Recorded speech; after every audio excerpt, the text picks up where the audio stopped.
A servo motor works by receiving a signal from a microcontroller like Arduino. The signal tells the motor what position or angle it should move to. The function of a servo motor is to control movement very precisely. It allows the system to move to a specific angle such as opening or closing something. Inside the servo motor, there is a small DC motor gears, a control circuit, and a position sensor called a potentiometer. The DC motor creates the movement while the gears control the speed and power. The potentiometer tells the control circuit the current position of the shaft, so the motor can adjust until it reaches the correct angle.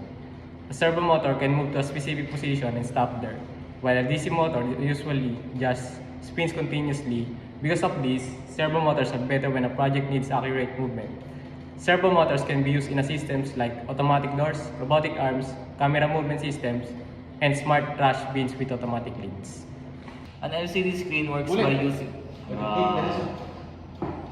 an LCD screen works by using liquid crystal that controls how light passes through the display to form letters and numbers.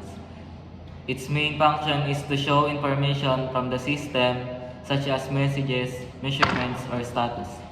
It is called 16 by 2 because it can display 16 characters in each line and it has 2 lines. The I2C module is used to make the connection easier because it reduces the number of wires needed to connect the LCD to the microcontroller. LCD screens are simpler and cheaper and are mostly used for displaying text. OLED displays are brighter, clearer, and can show graphics, but they can usually more expensive.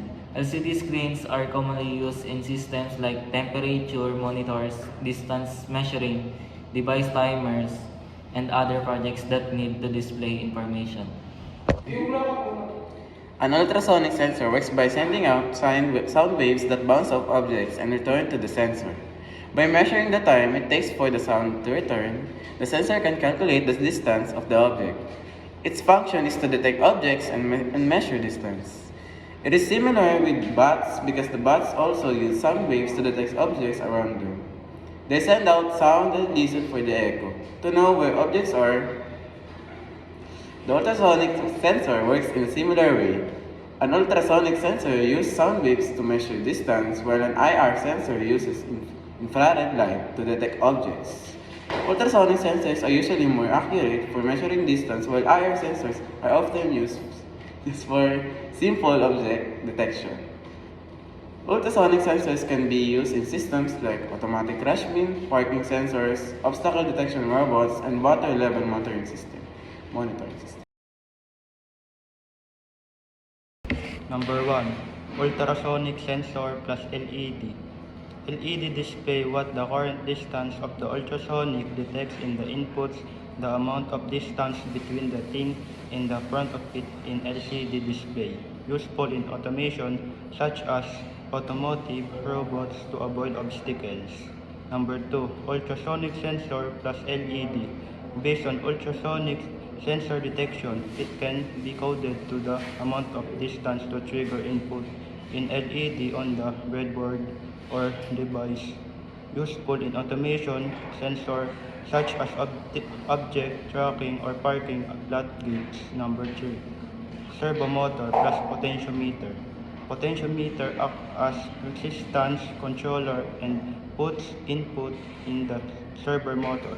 Useful in making of the robot arm or leg and If ultrasonic sensor, LCD, and servo motor are combined together, our idea will be hazard detection mechanism. Ultrasensor acts as a detector for the objects near of it. LCD will be coded to display numerical distance of the ultrasonic sensor detection. And lastly, servo motor operates as a visual gauge with green as a safe sign, yellow a warning sign, and red as danger sign. Just like in the tanks of the gasoline to show the hazard levels of it. In the computer lab, we experienced troubleshooting of the activity that includes ultrasonic sensor, buzzer, and LEDs. The problem was the LEDs doesn't match up the inputs given by the ultrasonic sensor. They basically lighting up their own. The reason behind it was because of the improper placement of the wires connected to the Arduino and into the components.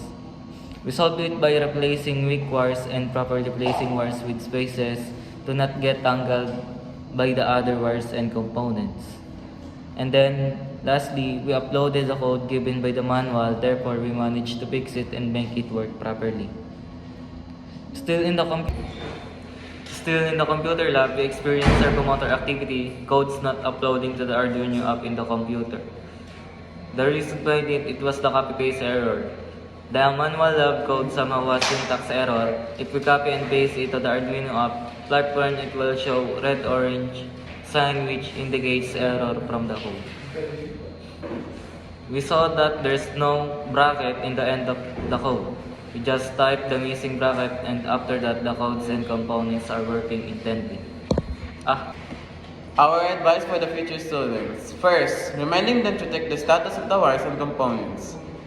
One of the reasons why sometimes components doesn't work, and secondly, check the codes properly and making sure when copying it from the manual, they will not accidentally add another character to interrupt the coding process. And lastly, checking the port from the Arduino app to make sure the port will transfer the data given by the coder to the Arduino and its components. We improve by trusting and giving each other tasks so individual person can access, contribute, and make progress towards our group projects and activities. Our attitude and mindset shift towards the growth mindset. We had experiences last semester that give us confidence and knowledge making components function easier and efficiently. We're also now more engaged in activities than past semester.